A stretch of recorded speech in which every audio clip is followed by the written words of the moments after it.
আসসালামু আলাইকুম প্রিয় শিক্ষার্থীবৃন্দ, আশা করি তোমরা সকলে ভালো আছো এবং সুস্থ আছো।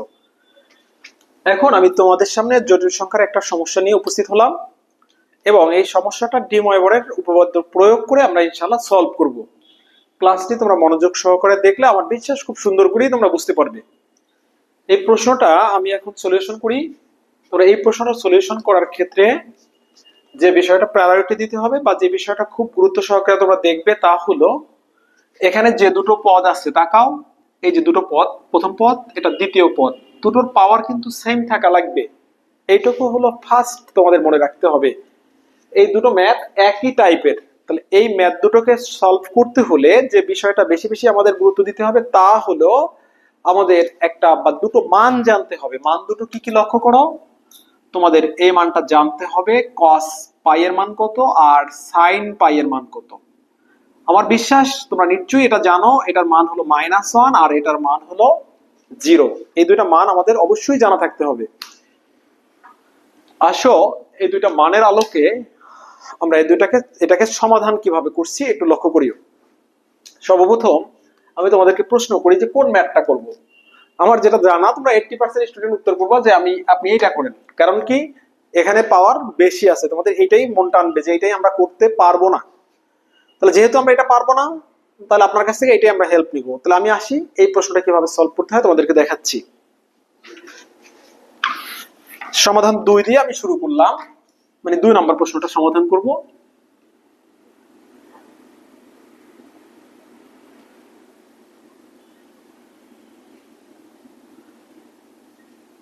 এটা সমাধান করার লক্ষ্যে আরো কিছু বিষয় জানতে হবে, সেই বিষয় দুটো আমি প্রাথমিক পর্যায়ে উল্লেখ করে দিচ্ছি তোমাদেরকে। দেখো 1 plus cos 2a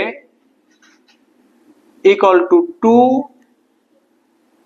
cos square a 1 minus cos 2a equal to 2 sin square a আর হলো sin 2a is equal to 2 sin a cos a। এখন তোমাদের মনে মনে প্রশ্ন, এটা 2 থাকলে যদি এটা হয়, যদি 2 না থাকে কোন হিসাবে, তখন কি ঘটনা ঘটবে লক্ষ্য করিও। যদি এখানে 2 থাকে তাহলে এই সূত্রটা আমি আবারও তোমাদের দেখতে বললাম, 2 যদি না থাকতো তখন এখানে ঘটনাটা কি ঘটতো লক্ষ্য করিও। এখানে 2 না থাকলে বেসিক্যালি ঘটনাটা ঘটতো কোণ যা ছিল, তোমরা একটু আগেও দেখছো কোণ যেটা ছিল এখানে তার অর্ধেক হয়ে গেছে। তাহলে এখানে যদি এ থাকে প্রত্যেকটা কোণকে 2 দ্বারা ভাগ করতে হতো, আর কোনো মেজর পরিবর্তন আসবে না। আশা করি তোমরা এটা বুঝেছো। এবার আমরা সমাধানে যাই। আমি 2 নম্বর প্রশ্নটা সলিউশন করব, সেই লক্ষ্যে 2 নম্বর প্রশ্নটা এখানে লিখি। প্রদত্ত সমীকরণ যেটা দেয়া আছে আমি সেটা তুললাম এখানে, তোমরা একটু দেখিও। এখানে প্রশ্নটা হলো x plus 1 whole to the power 5 plus x minus 1 whole to the power 5 is equal to 1। এবার পক্ষ পরিবর্তন করব, এটা 1 না, দুঃখিত, এটা ডান পাশে 0 আছে। এবার আমরা পক্ষ পরিবর্তন করব, এটাকে যদি পক্ষ পরিবর্তন করি তাহলে আমি রাখতে পারি x plus 1 whole to the power 5 is equal to minus x minus 1 whole to the power 5। নিশ্চয়ই এটা পক্ষ পরিবর্তনটা তোমাদের বুঝতে কষ্ট হওয়ার কথা না, এবং কষ্ট হয়ও নেই আমার বিশ্বাস। পরবর্তী ধাপে আমরা যে কাজটা করছি তা হলো উভয় পক্ষকে x minus 1 whole to the power 5 দ্বারা ভাগ করব। তাহলে x plus 1 অলরেডি লবে আছে, তাহলে ভাগ করছি x minus 1 whole to the power 5 দ্বারা। তাহলে দুইটার পাওয়ার সেম হলে একটা পাওয়ারের অধীনে লেখা যায়। তাহলে আমাদের রাইট হ্যান্ড সাইড কত থাকলো, রাইট হ্যান্ড সাইড থাকলো -1। তাহলে এটাকে সলিউশন করতে গেলে আমরা একটু আগেই লিখছিলাম cos পাই সমান -1। তাহলে ডিমোয়েবর যদি প্রয়োগ করতে হয়, কজের একা আসে না, কজের সাথে সাইনও সাধারণত থাকে। তাহলে এই -1 এর পরিবর্তে আমরা লিখতে পারি cos pi plus i sin পাই। তোমরা জেনে থাকবে কোনো যদি সমাধান করতে বলে তাহলে আমরা এর সাথে 2n পাই অথবা 2k পাই অথবা 2r পাই যুক্ত করি, যাই আসে সেটার সাথে এটার পর্যায়কালটা যুক্ত করে দিই। তাহলে এখানে আমরা কত যোগ করব, cos 2k পাই, অথবা তোমরা যদি আর পছন্দ করো 2r পাই লিখলাম আমি এখানে, অথবা 2n পাইও তোমরা লিখতে পারো, প্লাস i sin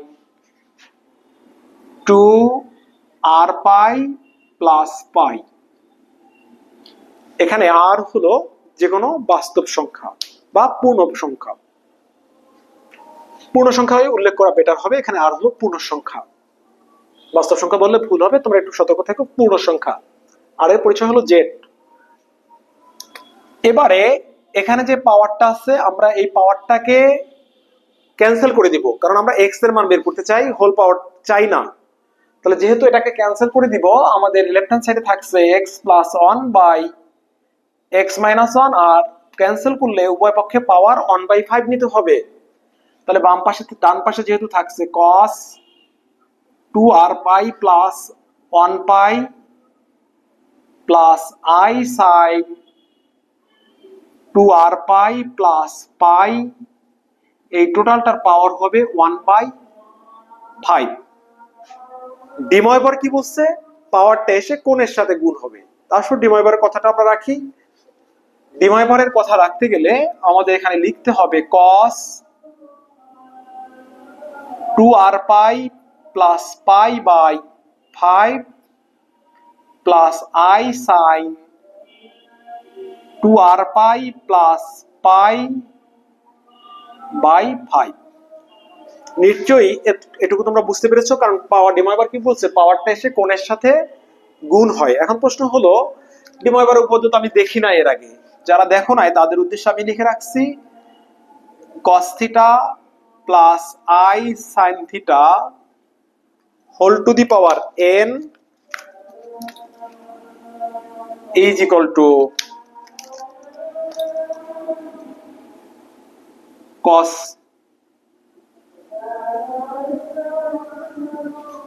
পাওয়ারটা এসে যেটা পাওয়ার হিসেবে থাকে ওটা এসে এই কোণের সাথে যুক্ত হয় বা গুণ হয়, এইটাই হলো ডিময়ভারের উপপাদ্য।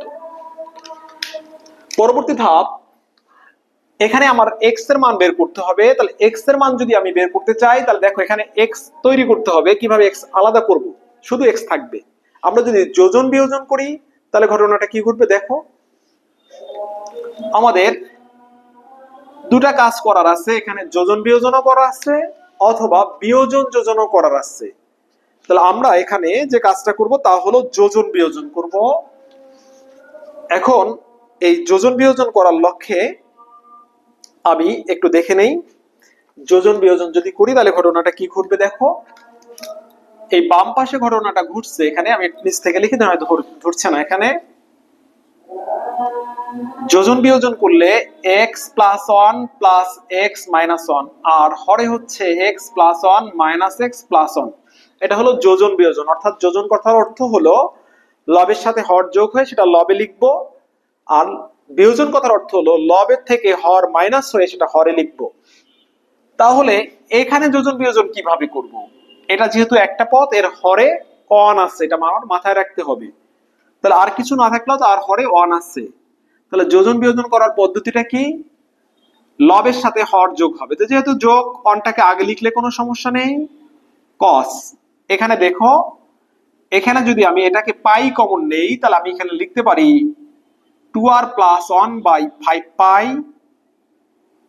প্লাস i sin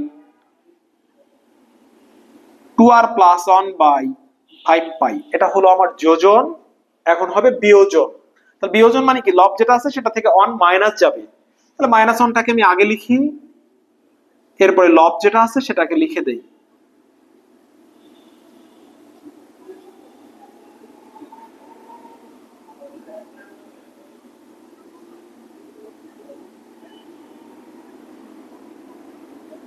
আমি যোজন বিয়োজন করে নিলাম।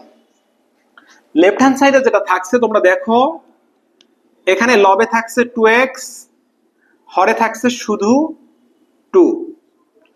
রাইট হ্যান্ড সাইডের দিকে তোমরা তাকালে যেটা দেখতে পাবে, এইখানে যেটুকু আছে এইটার জন্য আমরা 1 প্লাস cos এর সূত্রটা লিখতে পারি। 1 প্লাস cos এ মানে হলো 2 cos স্কয়ার a বাই 2। তাহলে যে কোণ আছে তাকে 2 দ্বারা ভাগ হবে, তাহলে এটাকে যদি 2 দ্বারা ভাগ হয় 5 এর সাথে সেই 2টা এসে গুণ হবে, হরে 10 হয়ে যাবে। তাহলে আমি লিখবো কি, দেখো লবে লিখছি 2 cos স্কয়ার 2r প্লাস 1/10 পাই প্লাস এই সাইন থিটাকে যদি সূত্রে ভাঙি 2 sin θ/2 cos θ/2, অর্থাৎ থিটা যা হবে তাকে 2 দ্বারা ভাগ করতে হবে। এখানে থিটা যা আছে তাকে 2 দ্বারা ভাগ করতে হবে, এটাকে 2 দ্বারা ভাগ করলে সেই 2টা এসে 5 এর সাথে গুণ হয়, হরটা 10 হয়ে যাবে। তাহলে সূত্রটা কত হলো, i2 sin 2r প্লাস 1/10 পাই cos 2r প্লাস 1/10 পাই। এটা হলো লবের ঘটনা। এবার দেখো হরের যে ঘটনাটা ঘটছে সেটা তোমরা একটু খেয়াল করিও। আমি যদি লাইন বর্ধিত করতে চাই বর্ধিত করা যায়, লাইন বর্ধিত না করলে তো অল্পের মধ্যে আমি লিখতে পারি। দেখো ভাই, এই দুটো থেকে আমি যদি মাইনাসটা কমন নিতাম তাহলে হতো 1 minus cos theta. 1 minus cos theta মানে হলো 2 cos স্কয়ার θ/2। এখন অনেকে তোমাদের ঝামেলায় পড়ে যাবে, এই জন্য আমি এটাকে এলাবোরেট করে লিখলাম। এটাকে এলাবোরেট করে লিখলে 1টা কমন নিলাম, মাইনাসটা কমন নিলাম, 1 মাইনাস cos 2r প্লাস 1/5 পাই। আর এই সাইনের অংশটাকে যদি ভাঙি, সাইনের অংশটাকে ভাঙলে হয় 2 sin θ/2, তা θ/2 হলে 2r প্লাস 1/10 পাই cos 2r প্লাস 1/10 পাই। যেটুকু ভাঙলাম, আসো এই জায়গায় একটু যেহেতু ধারণ ক্ষমতা নেই, আমি লব এটাকে উপরে তুলে লিখছি।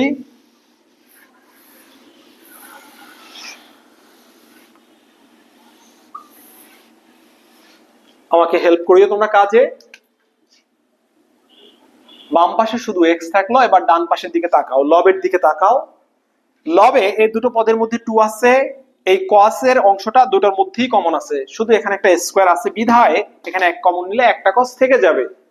তাহলে আমরা কমন নিচ্ছি 2 cos 2r প্লাস 1/10 পাই, এটা কমন নিলাম। কমন নেওয়ার পরে আমাদের লবে থাকছে cos 2r plus 1/10 pi plus i sin 2r plus 1/10 পাই, এটা আমার লবে থাকছে। তাহলে হরে কি থাকছে দেখো, হরে এখনো টোটালটা আমি ভাঙতে পারিনি, এবার ভেঙে তারপরে কমন নিব। এটাকে যদি ভাঙি আমার হয় 2 sin স্কয়ার 2r প্লাস 1/10 পাই plus i2 sin 2r plus 1/10 পাই cos 2r প্লাস 1/10 পাই। এখন জটিলতাটা কি হলো, লবের সাথে হরের সুন্দর একটা মেলবন্ধন করতে পারি যদি এই -1 এর পরিবর্তে একটা i স্কয়ার আমি ব্যবহার করি। তা আসো আমার লাইন দীর্ঘায়িত হোক, আমার কাজটুকু তো তোমাদের বোঝানোর জন্য, সুতরাং লাইন দীর্ঘ হয় হোক, আমার ম্যাথ বুঝতে হবে। তাহলে আমি এই লাইনটাকে দীর্ঘায়িত হলেও ফিনিশিং টাচে যেতে হলে আমাকে একটু এলাবোরেট লিখতে হবে। এখানে যা আছে তা লবে যা আছে তা ঠিক থাকবে, 2 cos 2r plus 1/10 pi cos 2r plus 1/10 pi plus i sin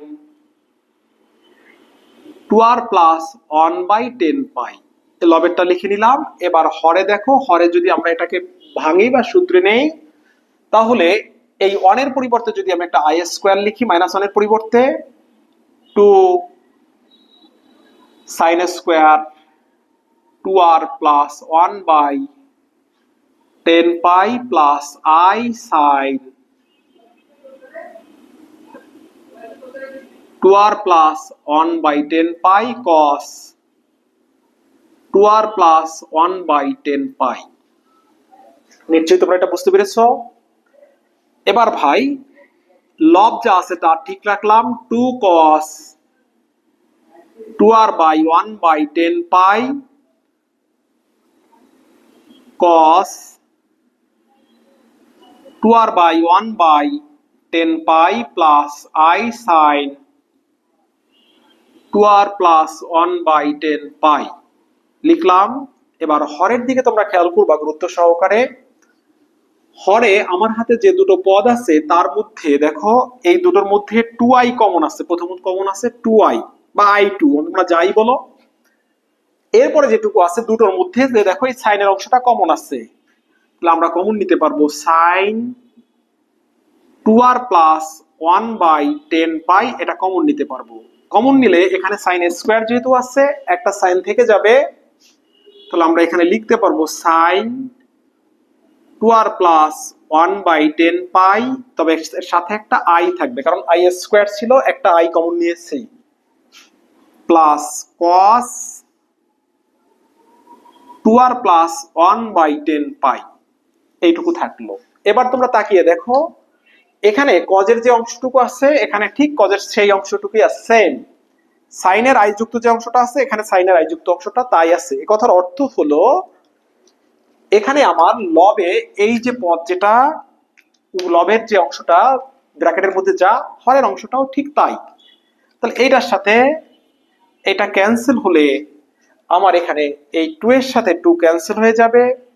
এরপরে আমার হাতে তাহলে কি থাকছে, আমার হাতে থাকছে 1 by i cos by sin মানে হলো cot 2r plus 1 by 10 pi, এইটুকু আমার হাতে থাকবে। এখন প্রশ্ন হলো এই আর এর মানটা কি হবে।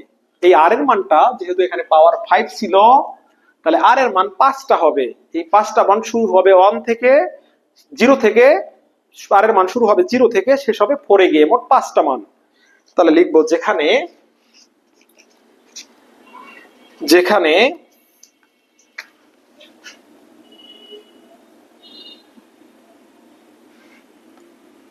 r equal to 0 1 2 3 4, ইহাই হলো আমার কাঙ্ক্ষিত আনসার। আশা করি তোমরা ক্লাসটি যদি শুরু থেকে শেষ অবধি মনোযোগ সহকারে দেখো ইনশাআল্লাহ তোমরা বুঝতে পারবে। তারপরও যদি কোনো অংশ বুঝতে তোমাদের সমস্যা হয় আমার গ্রুপে কমেন্টস করবে, অথবা তারপরে যদি তোমাদের সমস্যা হয় হোয়াটসঅ্যাপে নক দিলে ইনশাআল্লাহ আমি বোঝানোর চেষ্টা করব। সকলে ভালো থাকো, সুস্থ থাকো, আল্লাহ হাফেজ, আসসালামু আলাইকুম।